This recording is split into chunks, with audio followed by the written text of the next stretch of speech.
भाई साहब, मेरा मानना है प्रीत रीत से बड़ी होती है। हमारे देवी देवताओं ने हमेशा प्रीत का मान रखा। जी एकदम एकदम 16 आने सच बात बोली आपने। तो इसी बात पर कर देते हैं प्रीत और रीत का संगम। ये लीजिए, आ गई आपकी बहू। दो बेटा, दो दो।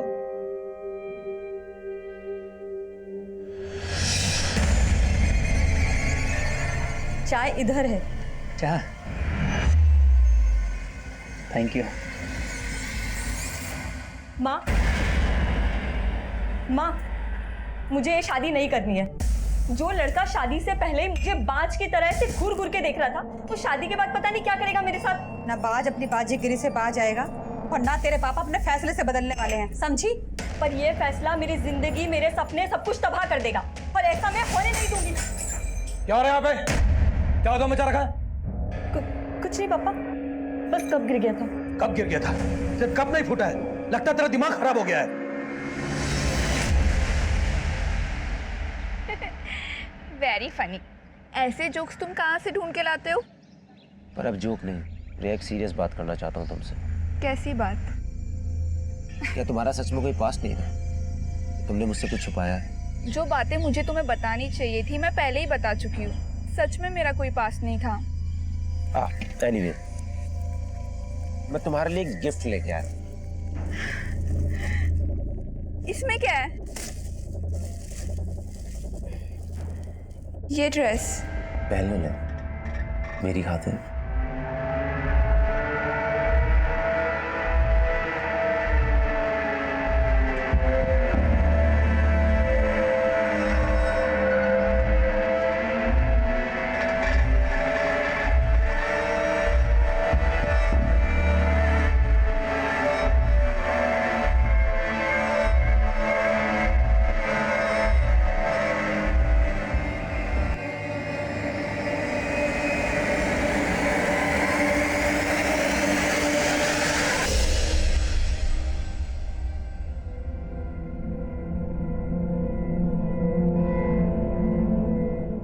बस बस हो गया, मंडी जाना है मुझे, देर हो रही है।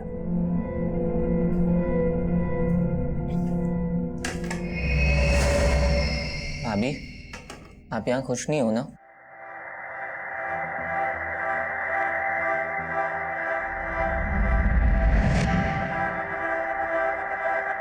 क्यों रे? इसको हमदर्द बनने की कोशिश कर रहे हैं। तेरे इरादे ठीक नहीं लग रहे मुझे। बताऊं क्या राजीव भैया को? तो बता दो ना, मुझे फर्क नहीं पड़ता है।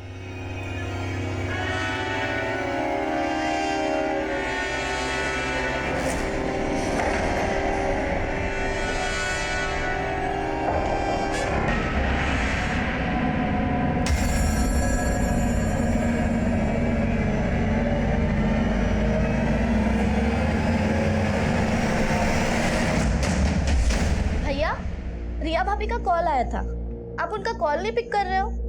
कोई झगड़ा वगड़ा हुआ है क्या उनसे? रुको, मैं रिया भाभी को कॉल कर रही हूँ, आप उनसे। कोई जरूरत नहीं, मैं बात कर लूंगा से।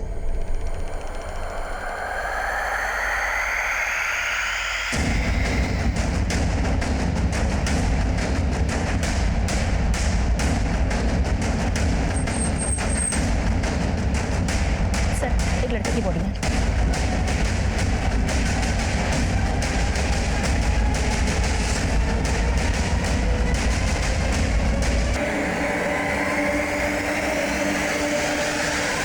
भैया, आपने उस लुगाई के सामने मुझे थप्पड़ मार के अच्छा नहीं किया। मैं चप्पल बाहर खोल के घुसा था। अरे चप्पल गई भाड़ में, हमने तय किया था ना, वो सिर्फ मेरी है। सर, जतिन का फोन चिराग के मर्डर से एक रात पहले से हरियाणा के कुरुक्षेत्र में ही एक्टिव था और अपने दोस्तों की गिरफ्तारी के बाद उसने अपना फोन कुरुक्षेत्र में ही बंद किया था। माना चिराग के मर्डर वाले दिन उसका फोन कुरुक्षेत्र में एक्टिव था, और यह भी तो हो सकता है कि जतिन तब गाजियाबाद में हो और ये सब एलिबाई खड़ी करने की एक चाल हो। जतिन के लिए लुकआउट नोटिस जारी करो, वो गाजियाबाद में छुपा हो सकता है या फिर कहीं और भी सब। और जतिन के साथ साथ रिया के बारे में भी पता करो। जब चिराग का मर्डर हुआ तब रिया उसी एरिया में थी। हो सकता है उसने हमसे झूठ बोला हो कि वो चिराग से नहीं मिली थी।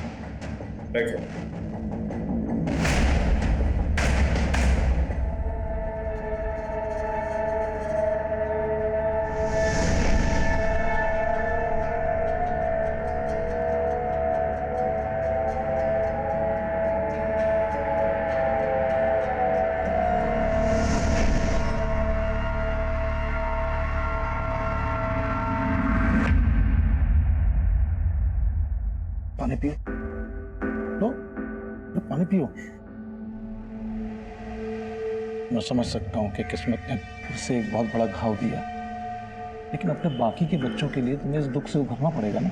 ऐसा काम थोड़ी चलेगा। चिराग के जाने के बाद चाचा जी को तो लाइसेंस मिल गया आने का। मुझे कुछ ठीक नहीं लग रहा है।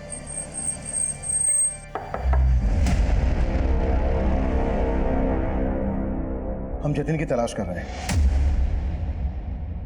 लेकिन हमें रिया के बारे में भी कुछ बातें जाननी है। चिराग रिया को कब से जानता था और क्या उन दोनों की लव मैरिज होने वाली थी?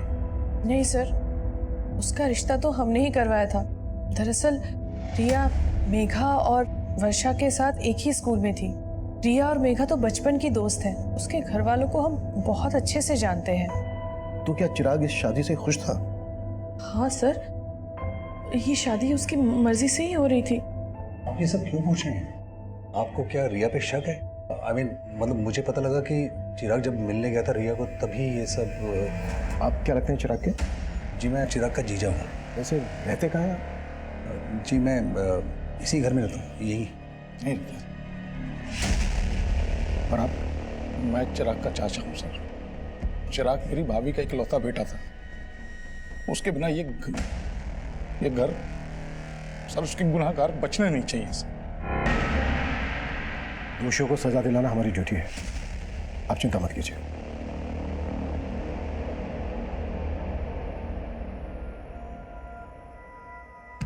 चिराग के चाचा और जीजा को ज्यादा ही कंसर्न लग रहे थे। चिराग के फादर थे नहीं, जीजा घर जमाई। चेक करो कोई पर्सनल या प्रॉपर्टी को लेकर इश्यू तो नहीं था इन लोगों के बीच।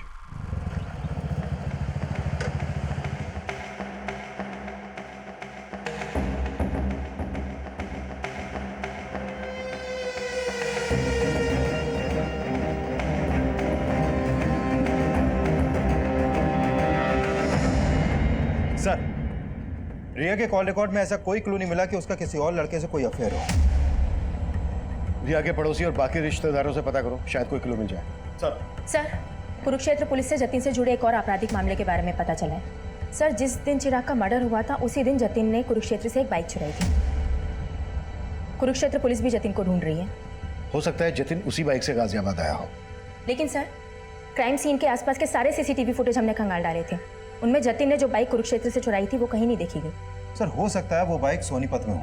सोनीपत? हाँ सर, क्योंकि लास्ट टाइम जब चिराग ने रिया को कॉल किया था तब उसका फोन सोनीपत में ही एक्टिव था। ये भी तो हो सकता है कि चिराग का मर्डर सोनीपत में किया गया हो और पर्पसली उसकी बॉडी को एमसीडी गार्डन के पास लाकर डंप कर दिया गया हो। चिराग का फोन सोनीपत में जहां जहां एक्टिव था वहां के सीसीटीवी खंगालो और चिराग की फैमिली से भी पता करो कि वो सोनीपत क्यों गया होगा। पता किया से जुड़े किन किन लोगों से कनेक्शन था। हो सकता है चिराग के मर्डर में जतिन को मोहरा बनाया गया।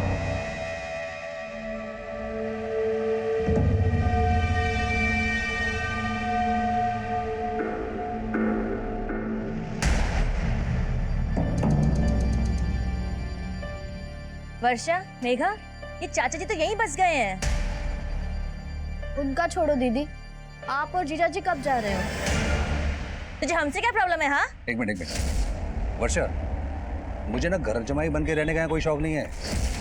तुम दोनों को पता है कि मैंने एक फ्लैट बुक किया है। अगर उसका बिल्डर पैसे लेके भागा नहीं होता ना तो मैं तो यहाँ। पिछले 2 साल से जीजा जी आप यही बोल रहे हैं। और दीदी, आपको तो पता है ना अपना फाइनेंशियल कंडीशन कैसा है, इसलिए प्लीज आप दोनों अपने रहने का इंतजाम कहीं और ही कीजिए ताकि हम ऊपर वाला फ्लोर रेंट पे दे सकें।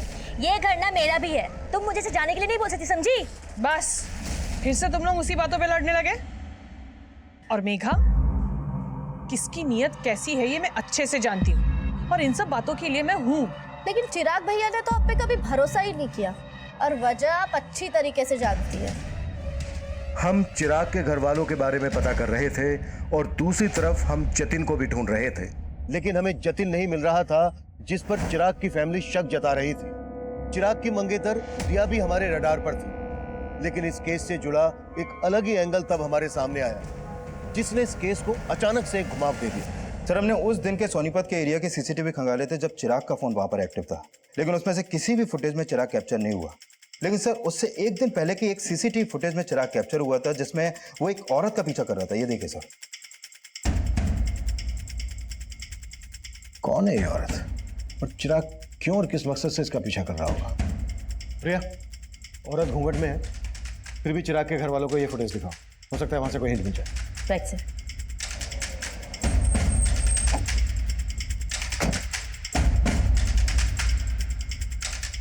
आप जानती हैं ये औरत कौन हो सकती है?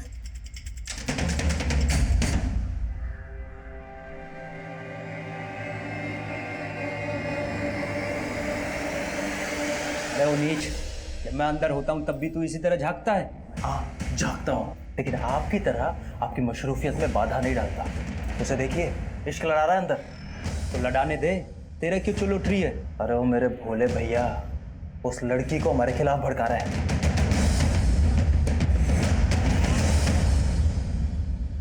सर, चिराग की फैमिली इस औरत को आइडेंटिफाई नहीं कर पाई।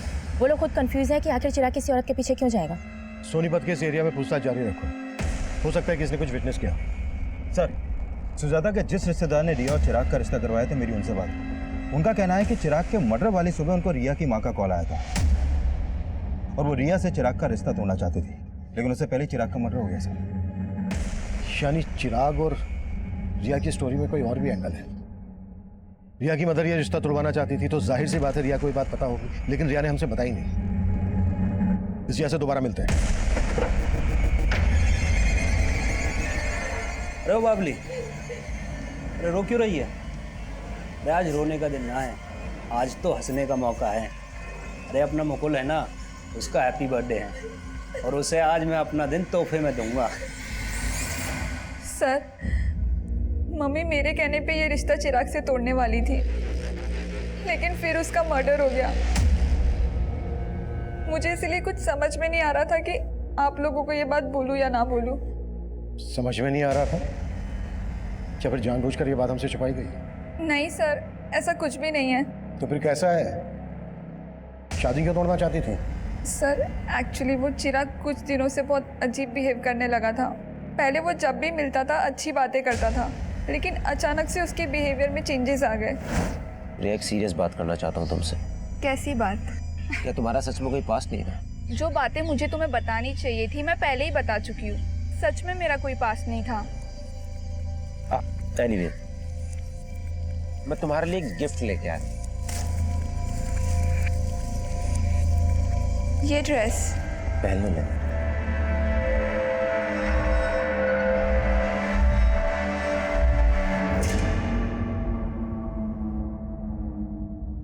सर, मुझे नहीं पता उसके मन में क्या चल रहा था, लेकिन उस दिन के बाद से वो बहुत अजीब अजीब सवाल करने लगा।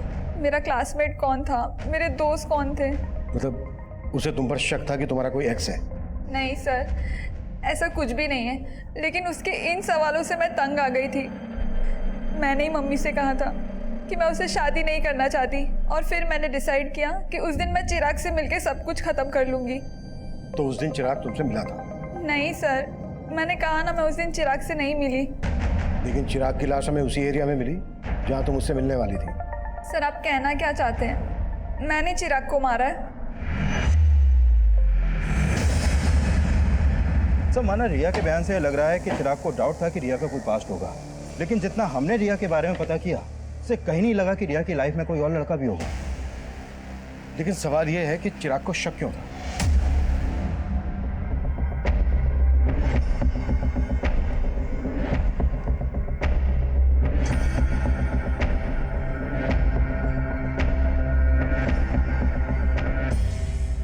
सोनीपत में चिराग को इस औरत के पीछे जाते हुए देखा गया था। हो सकता है इसी औरत ने चिराग के दिमाग में जहर भरा हो। सर, इसका मतलब ये औरत रिया की जानने वाली हो सकती है। करेक्ट। और हो सकता है चिराग को इस औरत की असलियत पता चल गई हो और इस औरत ने इस औरत की फोटो रिया और उसकी मदर को दिखाओ और सोनीपत में पूछताछ तेज कर दो। हमारे लिए जानना बेहद जरूरी है कि आखिर ये औरत है कौन। सर, क्या आप इसको जानते हैं?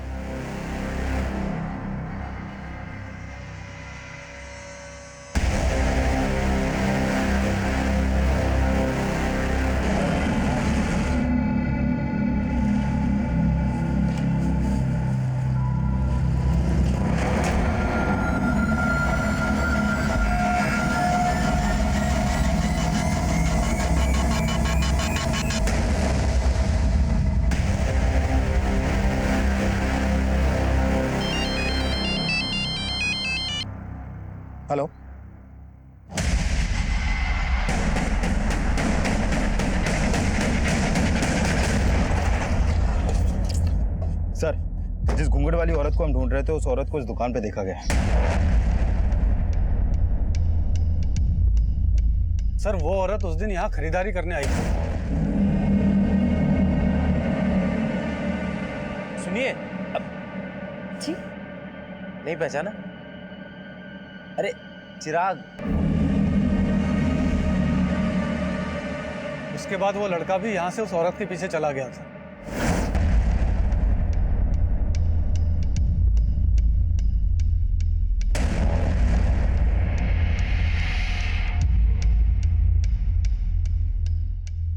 ये औरत पहले भी आती थी? जी सर, 3-4 महीने पहले कभी कभी आया करती थी, लेकिन तब उसकी शादी नहीं हुई थी। उस दिन पहली बार मैंने उसको साड़ी में देखा था। ये रहती कहाँ थी? सर इसका आइडिया नहीं है। हो सकता है ये औरत यहीं कहीं आसपास रहती हो। पूछताछ करो, कैसे भी करके पता लगाओ कि आखिर ये औरत है कौन। सर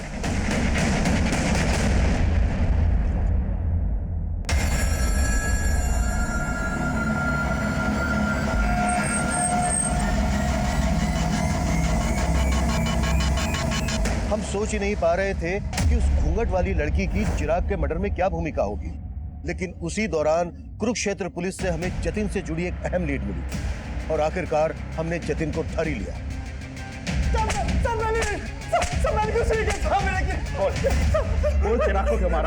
मैंने बिल्कुल नहीं मारा। लेकिन हमारी लगातार कोशिशों के बावजूद जतिन इस बात से इनकार करता रहा कि उसका चिराग के मर्डर से कोई लेना देना था। वहीं उस घूंघट वाली औरत की तलाश हमें एक ऐसे मकाम पर ले आई जहां हमारे सामने आया कि चिराग अपने सोशल मीडिया अकाउंट से उसके टच में था। वहीं उस लड़की का सोशल मीडिया प्रोफाइल उसका एक नया रूप लेकर हमारे सामने आया। साइबर सेल ने चिराग के फ्रेंड्सबुक अकाउंट को क्रैक किया है। सर, इसके अकाउंट में इस लड़की का प्रोफाइल रितु सिंह के नाम से है और चिराग के मर्डर से पहले तक इन दोनों के बीच में काफी चैटिंग हो रही थी।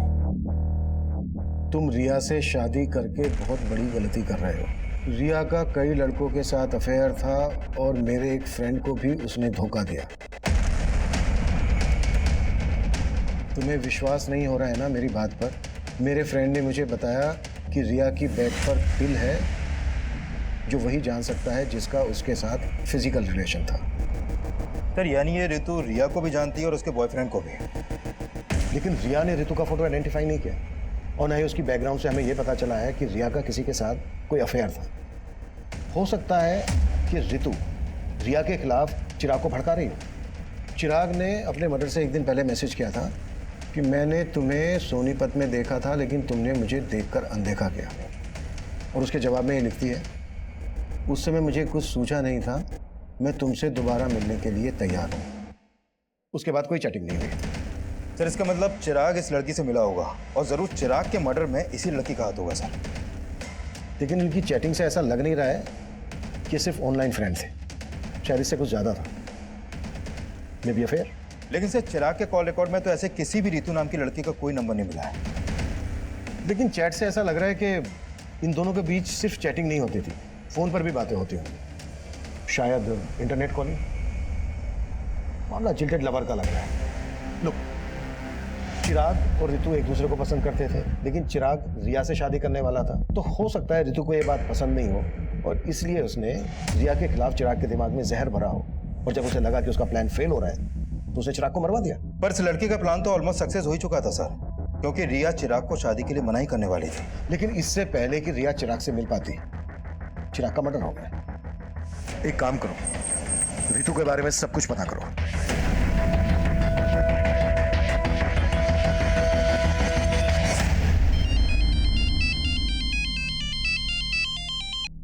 हाँ रविंदर। सर, उस लड़की के पेरेंट्स के घर का पता चला।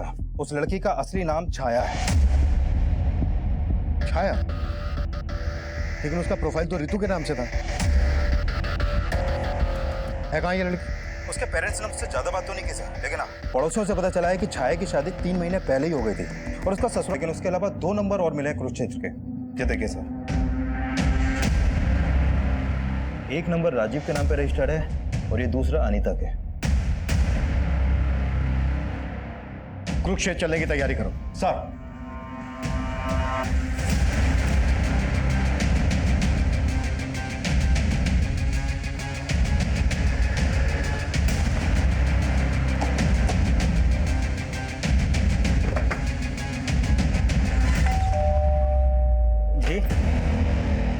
छाया से मिलने आए हैं। हमें पता चला है कि उसकी यहीं पर शादी हुई है। जी वो मेरी बीवी है, लेकिन आप उससे क्यों मिलना चाहते हो? हमें केस के सिलसिले में उससे बात करनी है। केस? कौन सा केस साहब? बुलाओ उसको, या हम उसी से बात करेंगे। नहीं, वो यहाँ पर नहीं है। तो फिर कहाँ है? 1 सप्ताह पहले यहाँ से भाग गई। भाग गई? जी, और अब हम उसके बारे में कोई बात भी नहीं करना चाहते हैं। धन्यवाद।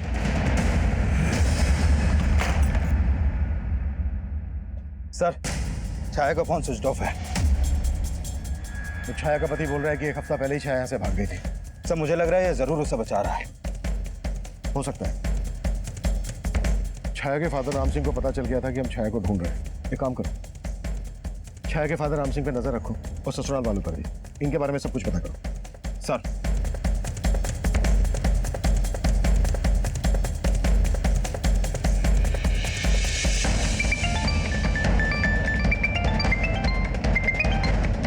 जैन सर। जैन, छाया के कॉल रिकॉर्ड्स आए? जी सर, वही स्टडी कर रही थी। सर, छाया का फोन 1 हफ्ते पहले सोनीपत में ही बंद हुआ था। भैया, जहाँ पर छाया के पेरेंट्स रहते हैं, हो सकता है छाया वहीं छुपी है। पता करो। जी सर। और सर, छाया के कॉल रिकॉर्ड के हिसाब से गाजियाबाद का एक नंबर मिला है जिस पर उसकी काफ़ी बातचीत होती थी। किसका नंबर है? सर, ये नंबर किसी जितेंद्र वशिष्ठ के नाम पर रजिस्टर्ड है। नंबर स्विच ऑफ है या एक्टिव है? सर, एक्टिव है। इस जितेंद्र को थाने बुलाओ। जी सर। सर, जितेंद्र वशिष्ठ आ गया है। बुलाओ। सर, छाया मेरी स्टूडेंट थी। मैं जिस कॉलेज में पढ़ाता था, छाया 3 महीने पहले तक वहाँ पढ़ती थी। 3 महीने पहले तक पढ़ती थी? लेकिन बात तो तुम दोनों के बीच 1 हफ्ते पहले तक हो रही थी। तुम दोनों के बीच सिर्फ टीचर और स्टूडेंट वाला रिश्ता था या फिर? नहीं सर, छाया मेरी स्टूडेंट थी। वो मेरी बहुत रिस्पेक्ट करती थी सर। थी? मतलब अब कहाँ है वो? सर, मैं आपको सब कुछ बताता हूँ। दरअसल छाया एक ऐसे कम्युनिटी से बिलोंग करती है जहाँ एक ही लड़की की शादी परिवार के सभी बेटों के साथ कर दी जाती थी। What? हाँ सर, कुरुक्षेत्र में उसकी शादी 3 भाइयों के साथ हुई थी, लेकिन वो इस शादी के खिलाफ थी। पर उसके पेरेंट्स ने उसकी एक बात नहीं सुनी और वो अपनी तकलीफ मुझसे शेयर करती थी। 1 हफ्ते पहले वो मुझसे नरेला मिलने आई थी। सर, वो अपने तीनों पतियों से तंग आकर वहाँ से भाग आई थी। वो मेरी हेल्प चाहती थी सर। कैसी हेल्प? सर, उसको पैसों की ज़रूरत थी। उसने मुझसे कहा था कि मुंबई में उसकी एक फ्रेंड है जो एनजीओ में काम करती है। मैंने उसे मुंबई जाने के लिए 10,000 रुपये भी उधार दिए थे और फिर उसके बाद वो चली गई। लेकिन फ़ोन तो उसका अभी बंद आ रहा है। सर, मुझे भी ये समझ में नहीं आ रहा है। अच्छा, मुंबई में कहाँ जाने वाली थी वो? किस फ्रेंड की बात कर रही थी? सर, इस बारे में उसने मुझसे कुछ नहीं बताया।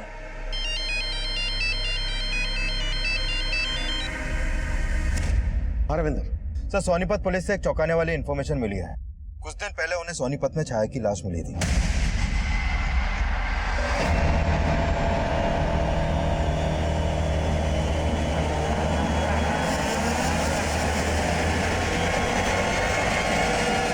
सर, सोनीपत पुलिस ने छाया का पोस्टमार्टम करवाया तो सामने आया कि छाया का मर्डर भी चिराग की तरह उसका गला दबा के किया गया था और उसकी मौत 1 हफ्ते पहले तभी हो गई थी जब उसका फोन बंद हुआ।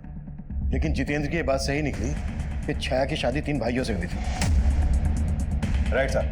और उस गांव में ऐसी कई औरतें हैं जिनके एक से ज्यादा पति हैं और सभी वहां के जमींदार हैं। सर, उस गांव की रीति के हिसाब से एक ही परिवार के सभी बेटों की शादी एक औरत से इसलिए करवाई जाती है ताकि जमीन का बंटवारा ना हो। लेकिन औलाद पैदा करने का हक सिर्फ बड़े भाई को होता है। बाकी के भाई उस औरत को सिर्फ एक सेक्स वर्कर की तरह इस्तेमाल करते हैं। सर, छाया इस शादी के खिलाफ थी। हो सकता है चिराग और छाया का शादी के पहले से अफेयर हो।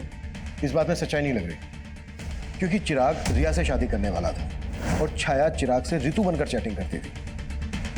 हाँ, एक बार को ये हो सकता है कि छाया के तीनों पतियों को ऐसा लगा हो कि छाया और चिराग का अफेयर चल रहा है, इसलिए उन्होंने पहले चिराग को और उसके बाद छाया को मार डाला।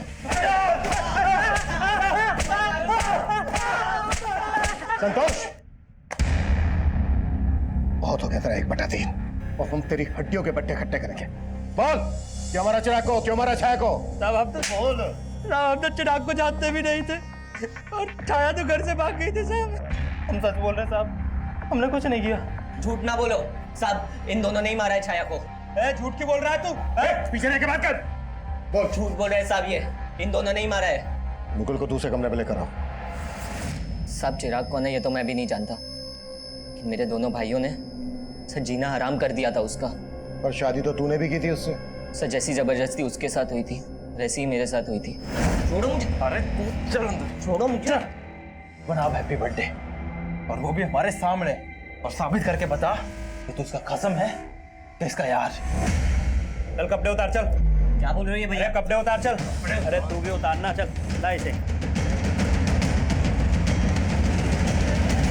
लेकिन मैं छाया की तकलीफ समझता था, इसीलिए मैंने ही उसे भागने में मदद की थी।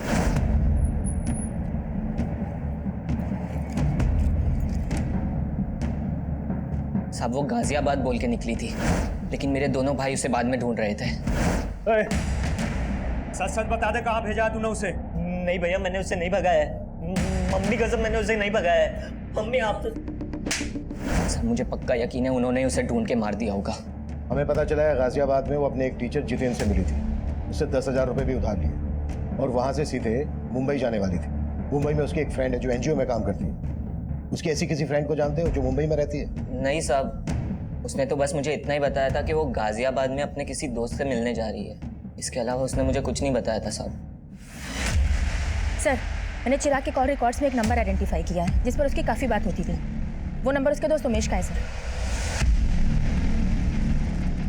सर मैं और चिराग एक ही स्कूल में पढ़ते थे, हम दोनों काफ़ी अच्छे दोस्त थे। तुम्हें क्या लगता है चिराग का मर्डर किसने किया होगा? उसको नापसंद करने वाले उसके घर वाले भी थे। मतलब किसकी बात कर रहे हैं? सर एक तो उसके चाचा, चिराग से उनकी बिल्कुल नहीं बनती थी और मैं अपने जीजा से भी तंग आ गया था। उमेश। हाँ भाई। मैं जीजा जी से ज्यादा ना अपनी बहन नीलम के लिए दुखी हूँ। क्यों? अरे जीजा जी किसी काम के नहीं है। नौकरी ढूंढना तो दूर की बात, हमारे घर में आके बैठ गए। मैं दीदी की वजह से चुप हूँ, नहीं तो। सर चिराग के जीजा की उनके घर पर भी नजर थी और एक बार तो उन्होंने चिराग की माँ के गहने तक गायब किया। चिराग के जीजा ने चोरी भी की थी?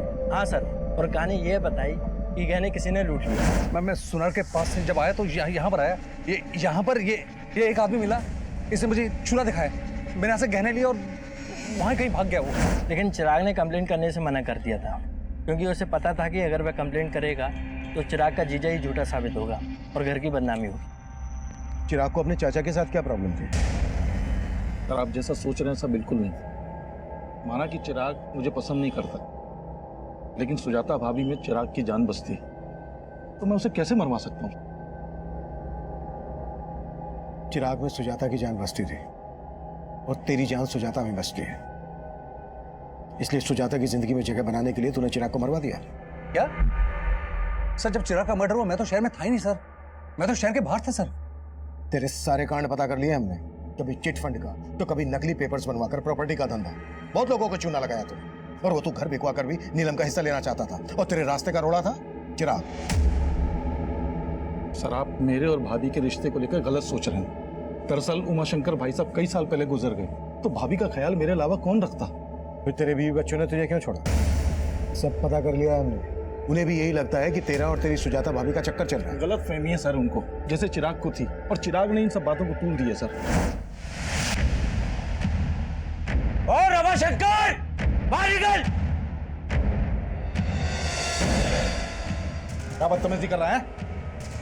इधर आके बात कर। अरे तो मेरे पाँव के जूते भी नहीं जाएंगे। लास्ट वार्निंग दे रहा हूँ, अगर मेरी माँ से मिला ना तो अच्छा नहीं होगा रमाशंकर। सर इस चिराग की वजह से मेरी फैमिली मुझे शक की निगाह से देखने लगी थी। हो सकता है इसी बात का बदला लिया हो तूने चिराग से।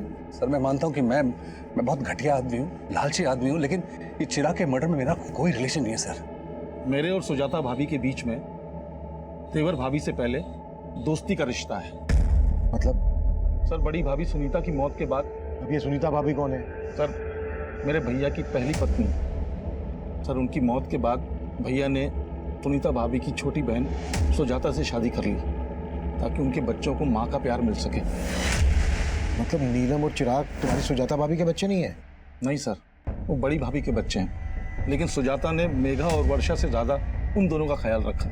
सर सुजाता जब शादी होकर यहाँ आई थी तो उसकी उम्र बहुत कम थी, तो भैया ने मुझे जिम्मेदारी दी कि मैं एक दोस्त की तरह उनका ख्याल रखूं। सर जो रिश्ता भैया ने बनवाया था ना, उस पर चिराग ने दिल खोल के कीचड़ उछाला है सर। आप हमारे परिवार का इतिहास निकलवा के सिर्फ हमारे जख्मों पे नमक छिड़क रहे हैं। सुजाता जी, हम सिर्फ अपनी ड्यूटी कर रहे हैं। तो सही जगह कीजिए ना ड्यूटी। मेरे बेटे के मर्डर में किसी घर वाले का नहीं बल्कि बाहर वाले का हाथ है। प्लीज प्लीज हमें तंग करना बंद कर दीजिए। सर, छाया के कॉल रिकॉर्ड में मुंबई का एक भी नंबर नहीं मिला है और ऐसा कोई लीड भी नहीं मिला है जिससे पता चला कि उसका कोई रिश्तेदार मुंबई में होगा। मतलब जितेंद्र ने झूठ बोला था हमसे? कुंडली निकालो उसकी। सर,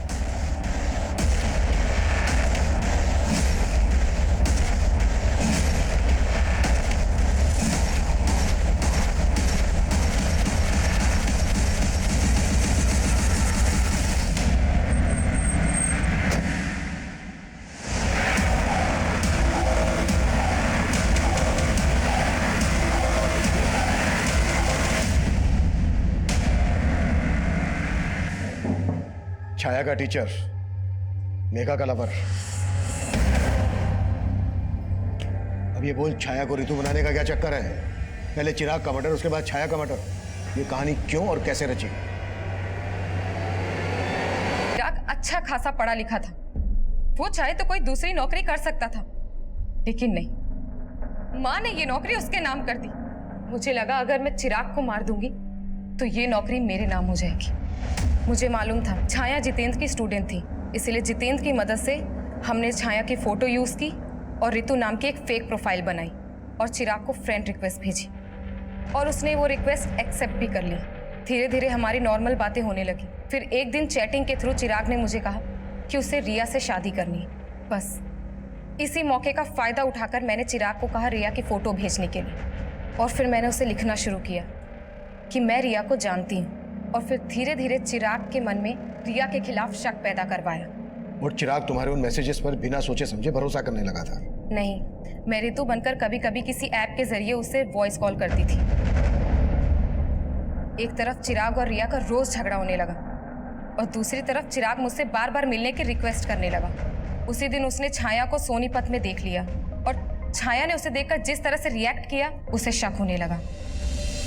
इसीलिए मैंने ऋतु बनकर उसे कॉल किया और उसे मिलने के लिए बुलाया।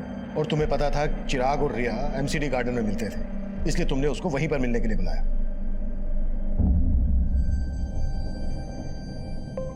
भैया, मेघा तू?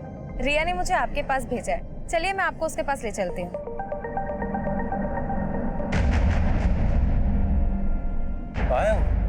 भैया बस आती होगी।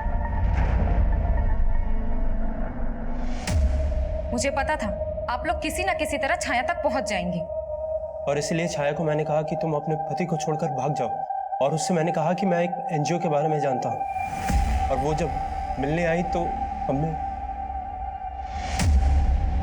और ये तुमने सिर्फ नौकरी पाने के लिए किया? नहीं, ये बंटवारे के प्यार से थक गई थी, मैं तंग आ गई थी। हर वक्त नीलम, चिराग। सुजाता जी, चिराग और नीलम की सौतेली माँ थी, तुम्हारी तो अपनी माँ है, सगी। लेकिन क्या फायदा, वो तो उन दोनों से प्यार करती थी ना। पापा की मौत के बाद उनके पेंशन और पीएफ के 50 लाख रुपए मिले थे, लेकिन वो नीलम और उसके निकम्मे पति के घर बसाने में लगाना चाहती थी। लेकिन चिराग तो तुम दोनों बहनों से प्यार करता था।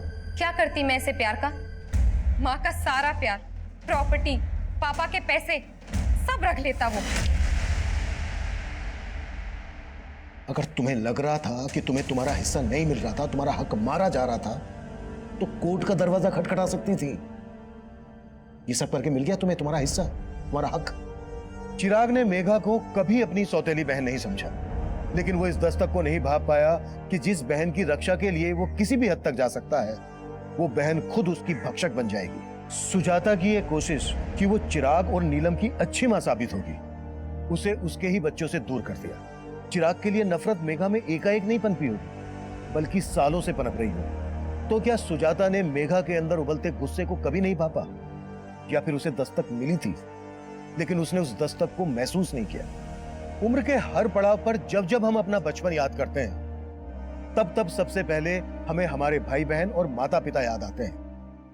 लेकिन बढ़ती उम्र के साथ साथ अपनी मासूमियत बनाए रखना आसान नहीं होता, क्योंकि अक्सर हमें यह गलत फहमियां जकड़े रहती हैं कि दुनिया में भोलापन नहीं बल्कि चालाकियां बिकती हैं। और कभी कभी हम इतना बदल जाते हैं कि इंसानियत हमें एक टूटा हुआ खिलौना और ईमानदारी झूठ लगने लगती है।